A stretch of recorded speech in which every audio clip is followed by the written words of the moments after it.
Okay, तो JEE mains के last revision series में आज हम 11 अप्रैल 2023 का जो मॉर्निंग शिफ्ट का पेपर था उसको सॉल्व करेंगे। ठीक, तो बिना कुछ फालतू बकवास के, बिना कोई टाइम पास के क्वेश्चन सॉल्व करना शुरू करते हैं। ठीक, तो क्वेश्चन बोल रहा है फ्रॉम द वीटी ग्राफ। अब ये जो पेपर है इसमें मतलब जो अपडेटेड सिलेबस है उसी के अकॉर्डिंग हम सॉल्व करेंगे। तो कुछ क्वेश्चंस जो कि रिसेंट अपडेट जो जेईई मेंस के सिलेबस में हुआ है उसके से अगर अलाइन नहीं कर रहा है, मतलब मैच नहीं कर रहा है, वो आउट ऑफ सिलेबस है अगर, तो उसको उस क्वेश्चन को हमने हटा दिया है।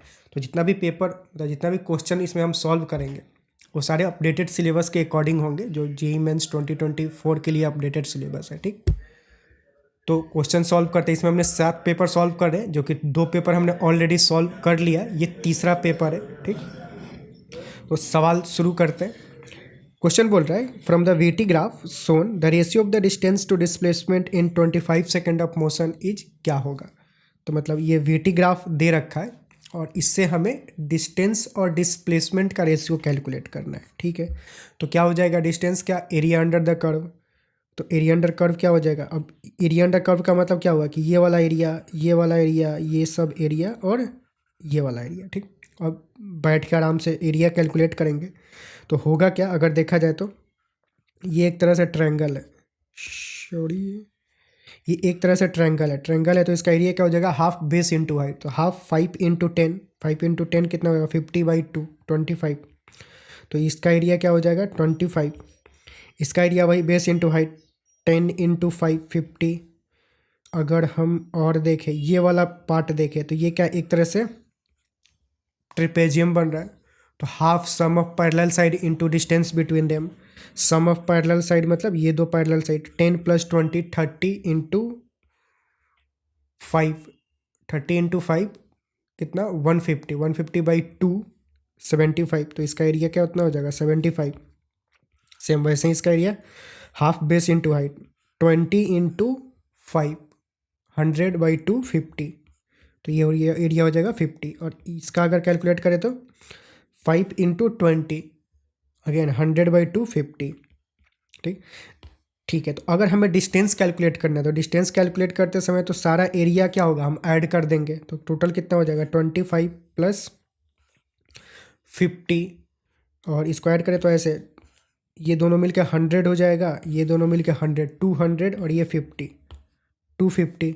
तो मतलब डिस्टेंस कितना हो गया 250। डिस्प्लेसमेंट क्या हो जाएगा, अब डिस्प्लेसमेंट के लिए जो निगेटिव डायरेक्शन में है उसको हम क्या करेंगे, अब सब्ट्रैक्ट करेंगे। ठीक, डिस्टेंस के केस में हम सारा डिस्टेंस को ऐड कर रहे थे, इसमें ये वाला जो है निगेटिव है तो इसको सब्ट्रैक्ट करेंगे। तो ये -50 हो जाएगा और ये +50, तो ये इसको कैंसिल कर देगा, ये 0 बन गया। ठीक, जो बचा क्या ये वाला, अब ये कितना हो जाएगा, ये 100 और ये 50, 150। तो डिस्प्लेसमेंट कितना हो गया 150। तो इन दोनों का ही रेशियो पूछ रहा है, तो ये कितना हो जाएगा 5/3। तो जो रेशियो होगा वो क्या 5/3, यानी कि थर्ड ऑप्शन क्या हो जाएगा करेक्ट हो जाएगा। ठीक, नेक्स्ट क्वेश्चन देखते हैं। The radii of the 2 planet A and B are capital R and 4 times of capital R and their density are rho and rho/3 respectively. The ratio of acceleration due to gravity on the surface GA and GB will be, क्या होगा। अच्छा, acceleration due to gravity का formula क्या होता है, G का formula क्या होता है Gm/r²। ठीक, ऑन द सरफेस ऑफ किसी भी प्लानट के। यहाँ पे जो दे रखा है क्या डेंसिटी और रेडियस के टर्म्स में मतलब डील करने को बोला है। तो अगर हम इस फॉर्मूला को डेंसिटी और रेडियस के टर्म्स में कन्वर्ट करें तो क्या हो जाएगा, मास को हम क्या लिख सकते हैं डेंसिटी इंटू वॉल्यूम। तो इसी को अगर हम लिखें G/r², मास को क्या लिख सकते हैं डेंसिटी इंटू वॉल्यूम। वॉल्यूम क्या 4/3 πR3। ठीक, तो ये क्या हो जाएगा R³ और ये मतलब सॉरी R² और ये 3 टाइम्स है तो 2 टाइम खत्म होगा, एक सिर्फ R बचेगा। ठीक, तो ये देखा जाए हमें क्या रेशियो कैलकुलेट करना है। ठीक, तो मतलब देखा जाए तो जो G है वो क्या फॉर्मूला बना है G ρ 4/3 πR। तो बेसिकली रो और R पे डिपेंडेंस देखा जाए तो रो इंटू आर समथिंग कांस्टेंट। तो जो G का फॉर्मूला बना अपने को this into density into radius, अपने को मतलब रेशियो कैलकुलेट करना है। तो एनीवे जो कांस्टेंट होगा वो कैंसिल आउट हो जाएगा, तो ये सब फालतू का मसाला है। जो मसाला काम का है वो क्या, डेंसिटी इंटू रेडियस, यही दो मसाला काम का है। मतलब जो जी होता है वो डेंसिटी इंटू रेडियस पे डिपेंड करता है विथ सम कांस्टेंट। कांस्टेंट की चिंता हम नहीं करेंगे क्योंकि रेशियो है, ठीक। तो क्या g A by g B calculate करना है, तो density of A into radius of A, density of A कितना रो और रेडियस ऑफ ए कितना R, rho into R, density of B into radius of B, तो density of B कितना rho by 3 और radius of B कितना 4r, ठीक। तो ठीक है, तो काट कूट करें तो क्या रो आर कैंसिल, ये जो है 3 ऊपर जाएगा 4 नीचे रहेगा, तो रेशियो क्या हो जाएगा 3:4, 3:4, यानी कि थर्ड ऑप्शन जो है वो करेक्ट हो जाएगा। मतलब ये थर्ड ऑप्शन करेक्ट हो जाएगा, ठीक। तो मतलब ये फाइनल आंसर हो गया। ऐसे ही एग्जाम में भी आप ऐसे ही प्रोसीड करोगे, जो फालतू की चीज़ें उसको लिखने का क्या मतलब है। तो थोड़ा सा स्मार्टली अगर सॉल्व करोगे तो टाइम बचा सकते हो और चीज़ें थोड़ी फास्ट सॉल्व हो सकती है, ठीक। ठीक है, अगला सवाल देखते हैं। A coil is a coin, not coil, coin is placed on a rotating table, just slip when it is placed at a distance 1 centimeter from the center. If the angular velocity of the table is half, it will just slip when it is placed at a distance dash from the center will be, क्या होगा वो हमें calculate करना है। तो हो क्या रहा है कि मतलब टेबल पे अगर हम कुछ क्वाइन मतलब कोई 1 सेंटीमीटर के डिस्टेंस पे रखते हैं तब वो जस्ट क्वाइल मतलब स्लिप करना स्टार्ट हो रहा है। तो जब लेट से अगर ये टेबल ओमेगा स्पीड से अगर रोटेट कर रहा है तो इस पर जो फोर्स लग रहा होगा कौन सा, M omega square into R, centrifugal force बाहर की तरफ ये लग रहा होगा, वही उसको स्लिप कराने में मतलब कराने की टेंडेंसी होगी, वही उसको स्लिप कराना चाह रहा होगा, M omega square into R. Frictional force इसको बचाएगा कितना, mu M G, mu into N. Slip कहाँ करेगा, जब दोनों बराबर होंगे वहाँ पे जस्ट स्लिप करना शुरू करेगा। तो M omega square into R will be equal to mu N, N की वैल्यू एम जी के बराबर होगी। अब स्लिप करना कब शुरू हुआ, जब 1 सेंटीमीटर के डिस्टेंस पे था, ठीक। और बोल रहा है कि अगर ओमेगा को हाफ कर दिया जाए तब कहाँ पे स्लिप होगा, ठीक है। पहले तो ये मास कैंसिल हो जाएगा, ठीक। तो अगर ओमेगा था तब ओमेगा था तो ओमेगा स्क्वायर इंटू आर की वैल्यू 1 सेंटीमीटर थी, is equal to mu into g के बराबर होगा। अब बोल रहा है कि ओमेगा आधा कर दिया गया, तो लेट से वो एक्स डिस्टेंस पे अब स्लिप कर रहा है, so that will be equal to now mu into g, ठीक।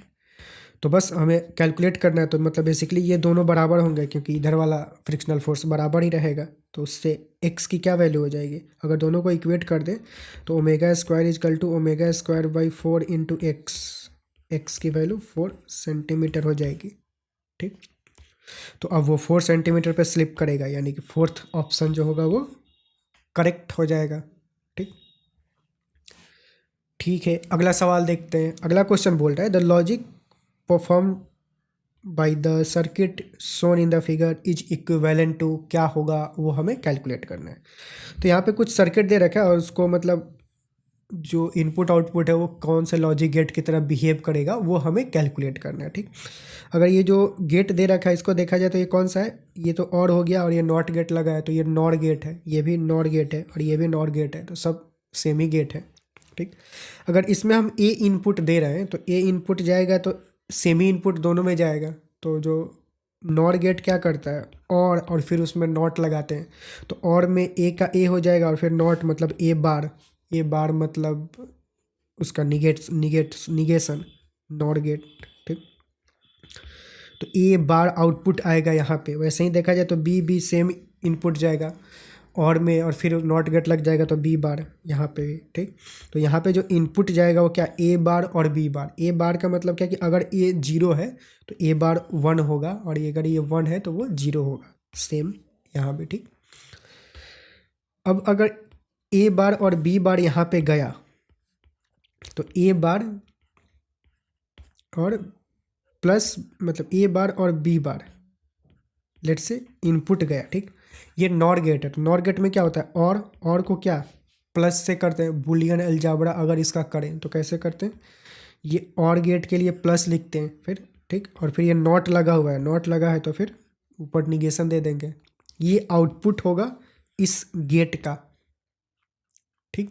अब इसको सॉल्व कैसे करते हैं, इसको सॉल्व कैसे करते हैं, अगर ये आउटपुट हटाना है तो ये क्या हो जाएगा, और जो है वो एंड में कन्वर्ट हो जाता है और बार जो है इन दोनों पे आ जाता है, ठीक। मतलब ये बन जाता है ए बार, ये बार तो ऑलरेडी था, मतलब जो इनपुट है वो क्या है, ए बार और बी बार, ये तो इनपुट है, ठीक। तो जो एंड मतलब जो और था प्लस वो एंड बन गया, मतलब डॉट, और ये जो पूरा दोनों पे था वो इंडिविजुअल पे आ जाएगा, ठीक।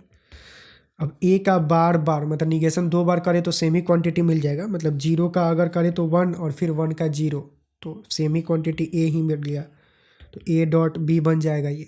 तो ए डॉट बी ये क्या हो गया, एंड गेट हो गया, ठीक। तो ये जो पूरा का पूरा गेट है वो किसकी तरह बिहेव कर रहा है, एंड गेट की तरह बिहेव कर रहा है, तो यानी कि फर्स्ट ऑप्शन इसमें करेक्ट हो जाएगा, ठीक।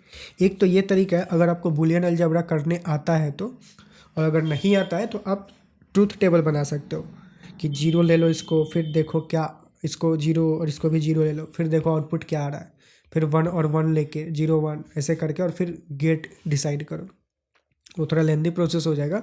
अगर बूलियन अलजेब्रा आता है तो उससे ईजी हो जाता है। बूलियन अलजेब्रा में 2 चीज़ें ध्यान रखना है, जैसे कि किसी भी और गेट होता है तो और गेट में मतलब और गेट को ऐसे रिप्रेजेंट करते हैं ए प्लस बी से, और एंड गेट को डॉट से रिप्रेजेंट करते हैं, ये शायद आपको पता होगा। अगर इस पर निगेशन लग गया तो ये बन जाता है ए निगेशन डॉट बी, और इस पर अगर निगेशन लगा तो ए मतलब एंड जो है वो और में कन्वर्ट हो जाता है, ऐसे हो जाता है, ठीक। ये 2 बातें ध्यान देंगे।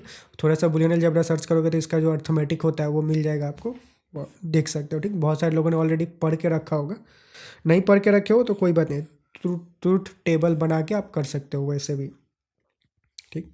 ज़्यादातर इंस्टीट्यूट वगैरह में पढ़ाया जाता है बुलियन अलजेब्रा, ठीक।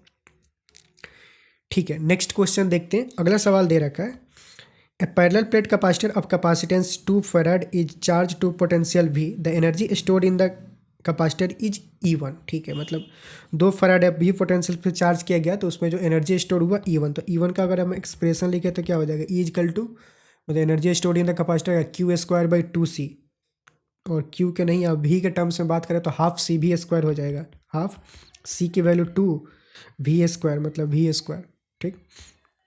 तो ये E1 का हो जाएगा। अब बोल रहा है the capacitor is now connected to another uncharged identical capacitor in parallel combination, the energy stored in the combination is E2। अब बोल रहा है कि उस कैपेसिटर को पैरेलली मतलब किसी अनचार्ज कैपेसिटर से कनेक्ट कर दिया गया, तो अब क्या होगा, मतलब लेट से ऐसे कनेक्ट कर दिया गया तो पहले जो भी चार्ज था वो चार्ज इक्वली डिस्ट्रीब्यूट हो जाएगा दोनों पे। पहले टोटल चार्ज था कितना, Q इजकल टू क्या C भी, तो C कितना 2 और V 2, V जो है V दे रखा है, तो इनिशियली जो चार्ज था वो कितना 2 भी था, तो अब जो चार्ज होगा वो डिवाइड हो जाएगा दोनों पे, मतलब इस पे भी चार्ज V, इस पे भी चार्ज V, ये V जो है वो चार्ज है, ये ध्यान देंगे, ठीक।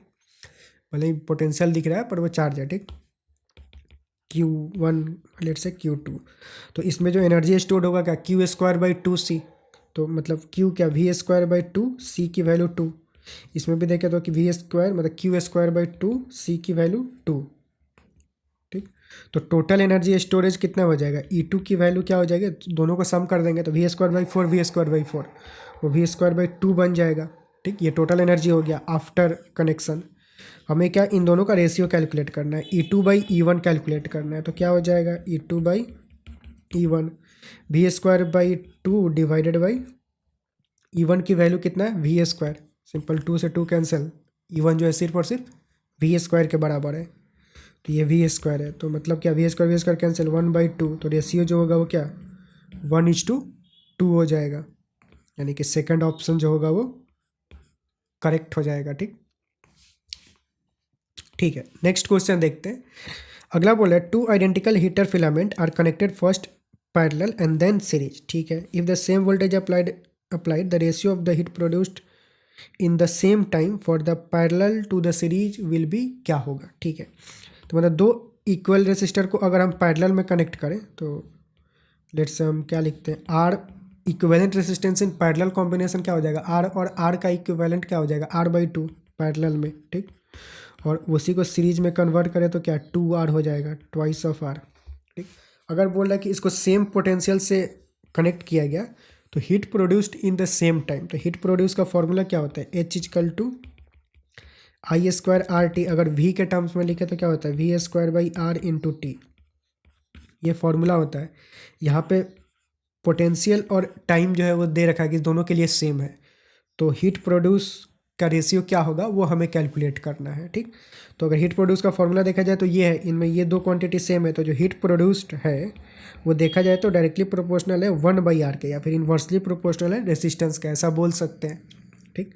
तो हमें क्या कैलकुलेट करना है, heat produced in parallel to series, ठीक। तो मतलब लेट्स हम बोल देते हैं HP/HS पैरेलल टू सीरीज। अब ये इन्वर्सली प्रोपोर्शनल होता है रेसिस्टेंस के, तो ये किसके बराबर होगा, सीरीज बाई पैरेलल, रेसिस्टेंस के प्रोपोर्शनल होगा, ठीक, मतलब बराबर होगा। तो बस सीरीज में क्या 2R इक्विवेलेंट रेसिस्टेंस, और पैरेलल में क्या है R/2, R कैंसिल, 2 ऊपर जाएगा, 4:1 हो जाएगा, ठीक। तो इक्विवेलेंट रेसिस्टेंस जो होगा वो फर्स्ट ऑप्शन मतलब करेक्ट हो जाएगा, ठीक। तो ये फाइनल आंसर हो गया। नेक्स्ट क्वेश्चन देखें, अगला बोल रहा है कि as per the given graph choose the correct representation for curve A and curve B, ठीक है, मतलब कर्व ए और कर्व बी दे रखा है, ग्राफ दे रखा है, ग्राफ क्या, इम्पीडेंस वर्सेस फ्रीक्वेंसी का ग्राफ दे रखा है, ठीक है। Where XC is the reactance, XL is the pure inductive circuit reactance, ठीक। R is the impedance of resistive circuit, Z is the net impedance of the LCR circuit, ठीक है। तो कर्व दे रखा है और मतलब ग्राफ दे रखा है इम्पीडेंस और वर्सेस फ्रीक्वेंसी का। इम्पीडेंस क्या होता है, अगर हम LCR सर्किट में अल्टरनेटिंग करंट में जो हम पढ़ते हैं तो उसमें लेट्स से कैपेसिटर का इम्पीडेंस क्या होता है, XC = 1/ωc के बराबर होता है, ठीक। ओमेगा मतलब क्या 1/2πfc के बराबर होता है, ठीक। एक्सेल जो होता है वो क्या ωL मतलब 2πfL के बराबर होता है। जो रेसिस्टेंस होता है वो इनडिपेंडेंट ऑफ मतलब फ्रीक्वेंसी होता है, वो फ्रीक्वेंसी पे डिपेंड नहीं करता है। तो रेसिस्टेंस का जो इम्पीडेंस होता है वो कैपिटल R के बराबर ही होता है, ठीक। लेकिन इन दोनों का जो इम्पीडेंस होता है वो फ्रीक्वेंसी पे डिपेंड करता है। अब देखा जाए तो जो कैपेसिटर है उसका impedance inversely proportional to frequency होता है, और जो इंडक्टर है उसका impedance directly proportional to frequency होता है, ठीक। तो जो कर्व 2 है वो डायरेक्टली प्रोपोर्शनल टू फ्रीक्वेंसी है, सीधा दिख रहा है। तो जो कर्व 2 होगा वो किसका इम्पीडेंस रिप्रेजेंट कर रहा होगा, इंडक्टर का, ठीक। तो जो कर्व बी होगा वो एक्सएल रिप्रेजेंट कर रहा होगा।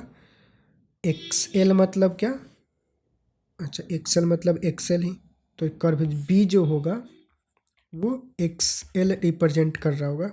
और कर्व ए दिख रहा है कि सीधा वो फ्रीक्वेंसी के इन्वर्सली प्रोपोर्शनल है, तो 1/f कुछ ऐसा बनेगा। तो कर्व ए जो है वो क्या कौन सा रिप्रेजेंट कर रहा है, XC रिप्रेजेंट कर रहा है, इम्पीडेंस ऑफ कैपेसिटेंस, ठीक। तो जो ए वाला है वो क्या रिप्रेजेंट कर रहा है, XC, ध्यान देंगे XC है और वो XL है, ठीक।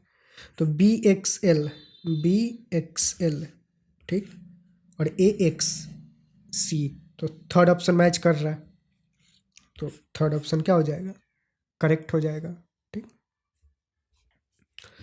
नेक्स्ट क्वेश्चन देखते हैं, अगला बोल रहा है 1 kg of water at 100 degree Celsius is converted into steam eight 100 degree Celsius by boiling it at atmospheric pressure, ठीक। एटमॉस्फेरिक प्रेशर पे वाटर को बॉयल किया जा रहा है, ठीक। और उसको मतलब जानते हैं कि जब भी फेज चेंज होता है, मतलब वाटर से जब वो वेपर बनता है तो जो टेम्परेचर होता है वो कांस्टेंट होता है, वो हम जानते हैं। और यहाँ पे दे भी रखा है कि मतलब सेमी टेम्परेचर पे उसको बॉयल किया जा रहा है, ठीक है। ये temperature, the volume of the water changes from this as a liquid to this as a steam. ये 1 पॉइंट होगा, यहाँ पे ये स्पेस दे रखा है 1.671, ठीक। The change in the internal energy of the system during the process will be, क्या होगा वो हमें कैलकुलेट करना है, ठीक है। तो इक्वेशन क्या होता है, हीट सप्लाई इजकल टू क्या होता है, ΔQ is equal to work done, जो भी हमने हीट सप्लाई किया वो work done plus change in internal energy, ये फॉर्मूला होता है। हमें क्या यहाँ पे इंटरनल एनर्जी में चेंज कितना हुआ वो कैलकुलेट करना है। तो ΔU जो होगा वो किसके बराबर होगा, ΔQ माइनस ΔW के बराबर होगा। ΔQ कितना मतलब हीट सप्लाई कितना हुआ, अब उसको फेज चेंज किया जा रहा है। फेज चेंज करने के लिए कौन सा हीट क्या होता है, लेटेंट हीट ऑफ वेपोराइजेशन इसमें देंगे, क्योंकि उस वाटर को हम लिक्विड से वेपर फेज में भेज रहे हैं। तो लेटेंट हीट ऑफ वेपोराइजेशन कितना हो जाएगा, mass into latent heat of vaporisation. Latent heat of vaporisation यहाँ पे दे रखा है और मास कितना है 1 kg, तो m इंटू LM होता है, तो जो क्यू सप्लाई होगा वो क्या, m into L M, direct लिखते हैं, m इंटू एल एम की वैल्यू 2257, ठीक। Minus work done, work done क्या, pressure into volume, P delta V, pressure constant है और किस प्रेशर पे, एटमॉस्फेरिक प्रेशर पे दे रखा है, एटमॉस्फेरिक प्रेशर पे ये चेंज हो रहा है।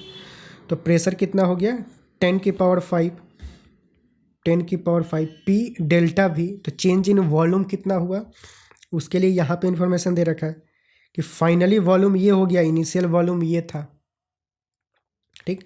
तो final volume minus initial volume, ठीक। तो फाइनल वॉल्यूम कितना, लेट्स से इसको मैं थोड़ा इधर लिखते हैं, खोपचे में लाते हैं इसको। फाइनल वॉल्यूम कितना 1.671 माइनस इनिशियल वॉल्यूम कितना 1 इंटू 10⁻³ ये हुआ। तो ये जो होगा वो change in internal energy del U के बराबर होगा, ठीक। तो बेसिकली हमें ये कैलकुलेट करना है। अब इसको देखें तो ये ज़रा गौर से देखें तो ये मतलब क्या है 0.001, दिस माइनस अगर दिस करें तो कुछ खास चेंज होगा नहीं, मतलब 0.001 है, इसको सब्ट्रैक्ट करें तो कितना होगा 1.67 बन जाएगा, ये सिंपल, ठीक। तो ये बन जाएगा -10⁵ 1.67, ठीक। इसको मल्टीप्लाई कर दे 10⁵ से तो कितना हो जाएगा 167 पे 000, ठीक, 20 से वो ख़त्म होगा। और इधर ये क्या बनेगा, अब ये ध्यान देंगे यहाँ पे एक बात और, ये जो एनर्जी दे रखा है लेटेंट हीट ऑफ वेपोराइजेशन वो किलो जूल है, किलो जूल पर केजी।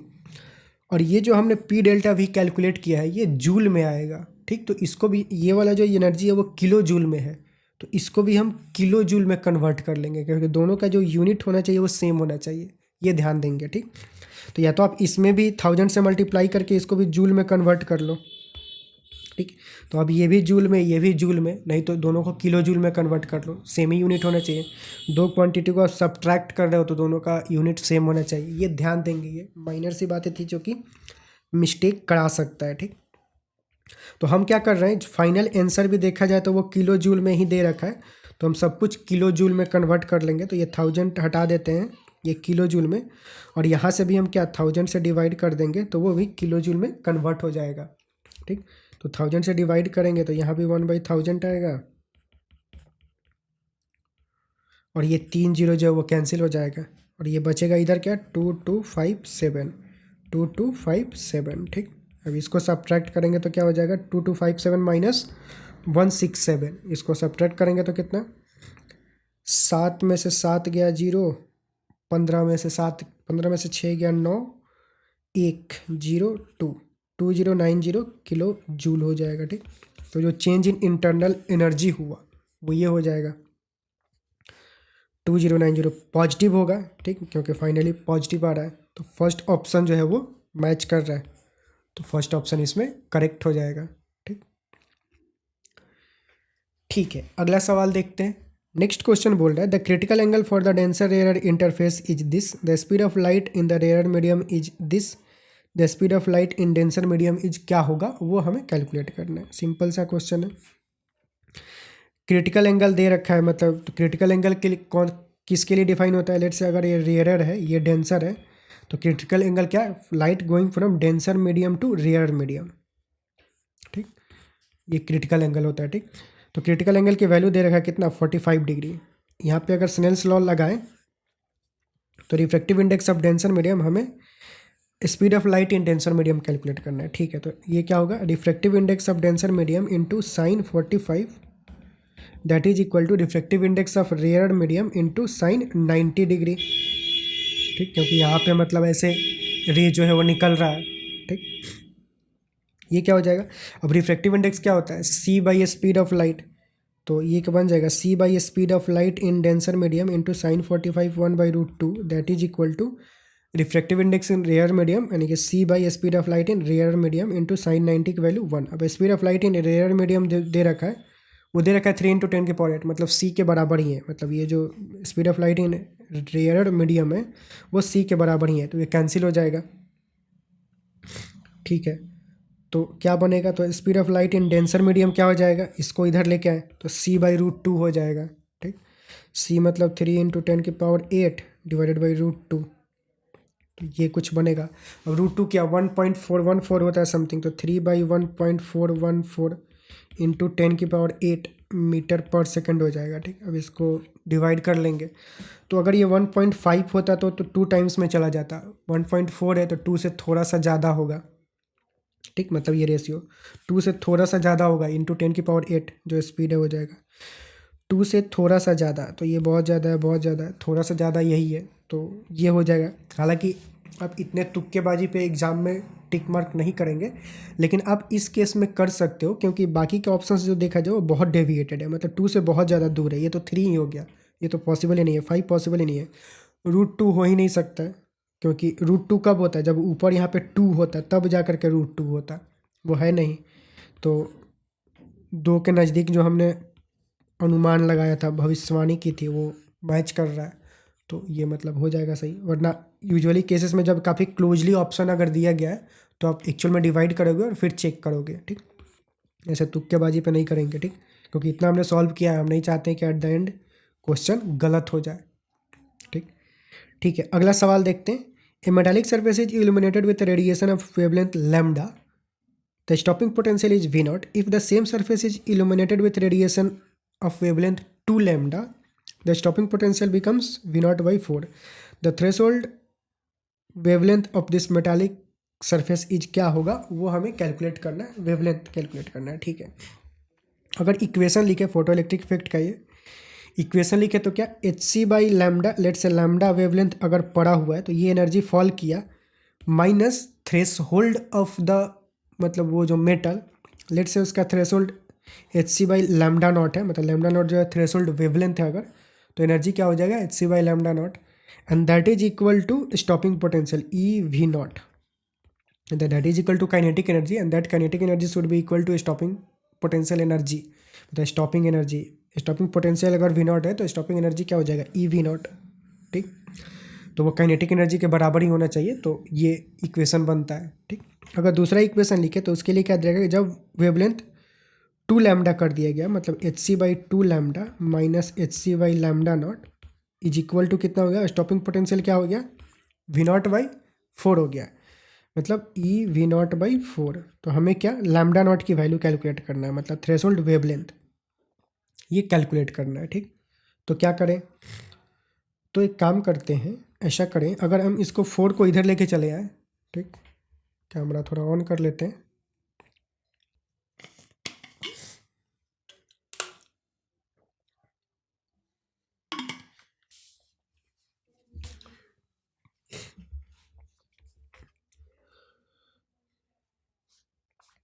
ठीक है, तो देखते हैं, तो इसके लिए क्या करें, अगर इस 4 को अगर हम इधर लेके चले आए और इसमें मल्टीप्लाई कर दें, ओके, इसको 4 को इधर हम मल्टीप्लाई कर दें तो क्या हो जाएगा, दोनों EV0 के बराबर ही हो गया, तो इन दोनों को फिर इक्वेट कर सकते हैं। तो वैसे अगर इक्वेट करें तो क्या बन जाएगा, तो हो जाएगा, लेट्स से इक्वेट करते हैं, hc/λ minus hc/λ0 that is equal to 4 times of hc/2 lambda minus hc/λ0।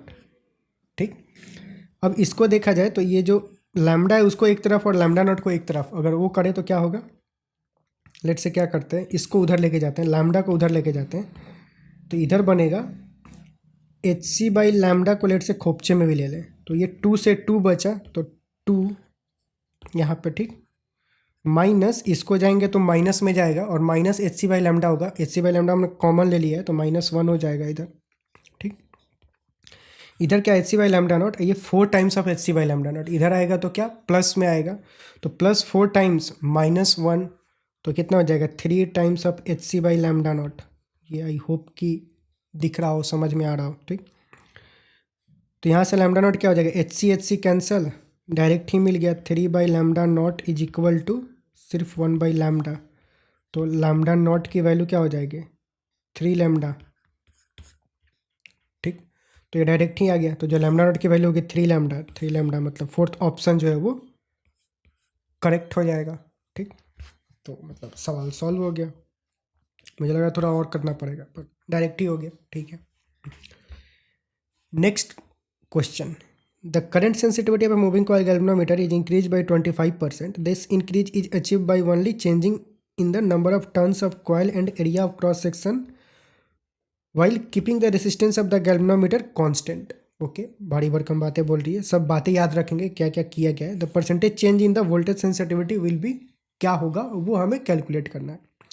तो पहले तो हम क्या करेंगे, ऐसे क्वेश्चन में गैल्वेनोमीटर का जो इक्वेशन होता है वो याद होना चाहिए। गैल्वेनोमीटर में क्या होता है इक्वेशन, जो दो टॉर्क होता है वो बैलेंस होते हैं। एक तो टॉर्क होता है सी थीटा, जो टॉर्जनल टॉर्क होता है, जो धागा लगा होता है उसका, और मैग्नेटिक फील्ड की वजह से जो करंट पास होता है उसकी वजह से, मैग्नेटिक फील्ड की वजह से जो टॉर्क होता है क्या, एम क्रॉस बी के बराबर। एम क्या, मैग्नेटिक मोमेंट, तो एम की वैल्यू क्या, I into area into magnetic field, M into B, M cross B.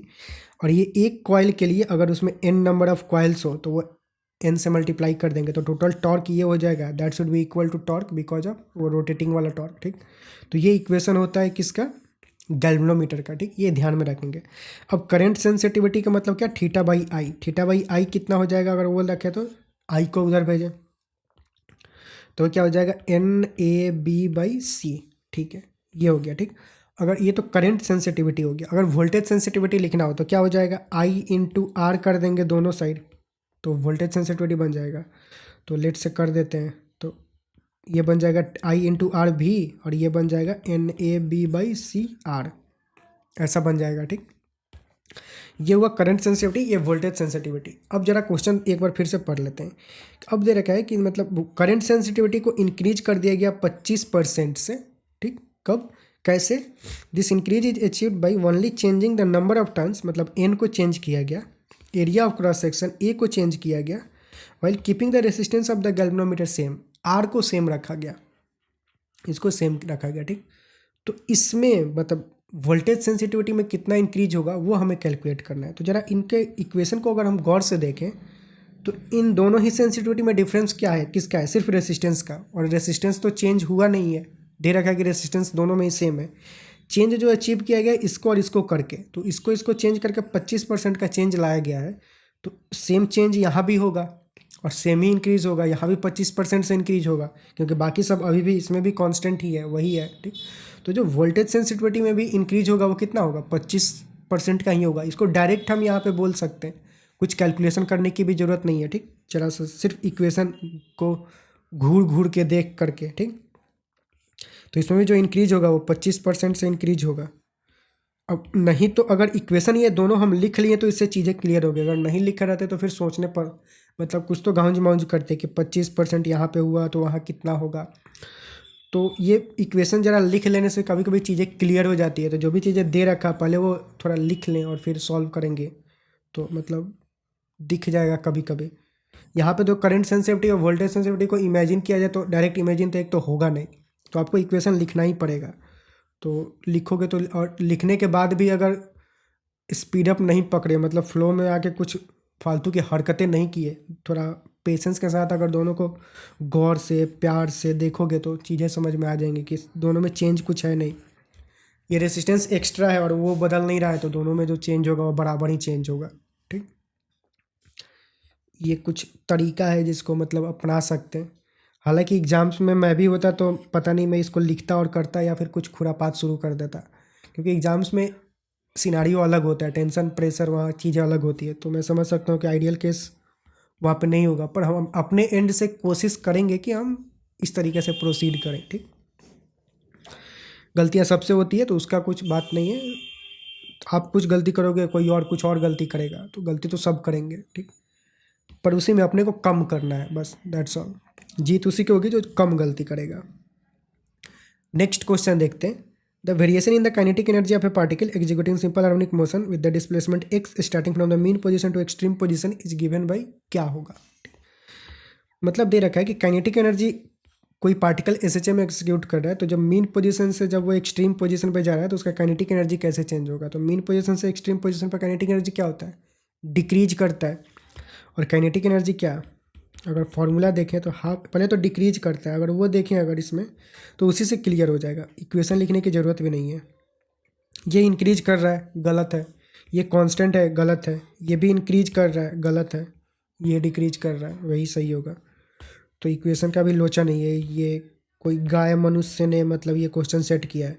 अगर दो डिक्रीमेंट दे देता है, मतलब कोई अगर स्ट्रेट लाइन डिक्रीमेंट और कोई ऐसा डिक्रीमेंट देता है, तब फिर हम इक्वेशन लिखते हैं और उससे जज करते हैं कि जो डिक्रीमेंट होता है वो नॉन लीनियर होता है, स्ट्रेट नहीं होता है। ठीक, मैं वही लिख रहा था, पर यहाँ पे वो भी नहीं है, एक ही डिक्रीज वाला है, तो ये हो जाएगा। अगर चेक करना होता तो कैसे करते हैं, हाफ, मतलब इक्वेशन लिखते हैं हाफ मास वी स्क्वायर क्या होता है, ओमेगा स्क्वायर इंटू ए स्क्वायर माइनस एक्स स्क्वायर। तो जो एक्स के साथ रिलेशन होता है काइनेटिक एनर्जी का वो नॉन लीनियर होता है, एक्स स्क्वायर के टर्म्स में होता है, ठीक, डिक्रीज डिक्रीमेंट, तो नॉन लीनियर वाला ग्राफ होता है, ठीक। ठीक है, तो मतलब इसमें फोर्थ ऑप्शन जो होगा वो करेक्ट हो जाएगा। अगला सवाल देखते हैं। On temperature scale x the boiling point of water is this, the freezing point is this. अच्छा, मतलब एक्स कोई टेम्परेचर स्केल है, कोई नया टेम्परेचर स्केल की आविष्कार किया गया है। उस स्केल पे बॉइलिंग पॉइंट दे रखा है वाटर का कितना, 65 डिग्री एक्स, और फ्रीजिंग पॉइंट कितना, -15 डिग्री एक्स। ठीक है, assuming x to be scale is linear. ठीक है, the equivalent temperature corresponding to 95 degree x on the Fahrenheit scale is क्या होगा। ठीक है, फ़ारेनहाइट स्केल से इसको कंपेयर करना है। ठीक है, तो 65 डिग्री एक्स किसका है, बॉइलिंग पॉइंट। फ़ारेनहाइट स्केल पे बॉइलिंग पॉइंट कितना होता है, 212 डिग्री फ़ारेनहाइट। ठीक, फ्रीजिंग पॉइंट कितना है, -15 डिग्री एक्स। फ़ारेनहाइट स्केल पे फ्रीजिंग पॉइंट कितना होता है, 32 डिग्री फ़ारेनहाइट। ठीक, 0 degree Celsius is equal to 32 degree Fahrenheit. 100 degree Celsius, ये 100 सेल्सियस स्केल पे ये 100 degree Celsius, and that is equal to 212 Fahrenheit. ठीक, हमें क्या कैलकुलेट करना है, -95 डिग्री एक्स को कितना डिग्री फ़ारेनहाइट, लेट्स से क्या बोल दें, वाई डिग्री फ़ारेनहाइट बोल देते हैं। ठीक, तो इस वाई की वैल्यू हमें फाइंड आउट करना है कितना होगा। ठीक है, और ये दे रखा है कि ये जो ग्राफ है वो क्या लीनियर है, मतलब सॉरी स्केल जो है क्या लीनियर है, ये जो स्केल डिफाइन किया गया लीनियर है। लीनियर का मतलब क्या, स्लोप जो होगा वो कांस्टेंट होगा। तो अगर इन दोनों का यूज करके स्लोप कैलकुलेट किया जाए और फिर इन दोनों का यूज करके स्लोप कैलकुलेट किया जाए तो दोनों बराबर होगा क्योंकि लीनियर है। ठीक, तो करते हैं। तो अगर इन दोनों का यूज करें तो क्या, 60 -15 मतलब 60 degree -15 degree divided by 212 -32, that should be equal to, इन दोनों का अगर डिफरेंस कैलकुलेट करें तो कितना हो जाएगा, -15 -95। ठीक, that is equal to 32 minus y, मतलब डिवाइडेड बाई 32 माइनस वाई, क्योंकि लीनियर स्केल है इसीलिए ये दोनों रेशियो बराबर होगा। तो बस अब कैलकुलेट कर लेते हैं। इसको कैलकुलेट करें तो कितना होगा, यहाँ से अपने को वाई की वैल्यू मिल जाएगी। ठीक, ये करें तो कितना, 60 70 75 डिवाइडेड बाई 180 हो जाएगा ये, that should be equal to, यहाँ माइनस माइनस ये प्लस बन जाएगा तो 95 -15 कितना हो जाएगा, 80 हो जाएगा। ये क्या है, सॉरी वही है, 75 और 80 आ रहा है, ये 65, यहाँ पे 65 डिग्री एक्स है, मैं यहाँ 60 एक्स लिखा हूँ, सॉरी ये 65 डिग्री एक्स है। ठीक, आप लोगों ने शुरू में ही देख लिया होगा, इंतज़ार कर रहे हो कि कब गलत कर रहा है। 65 + 15 ये कितना हो जाएगा, ये भी 80 बन जाएगा। ठीक, और यहाँ पे क्या, ये भी 80 ही होगा, डिवाइडेड बाई 32 माइनस वाई हो जाएगा। ठीक, तो ये 80 से 80 कैंसिल, क्रॉस मल्टीप्लाई करें तो कितना, 180 इजकल टू 32 माइनस वाई के बराबर।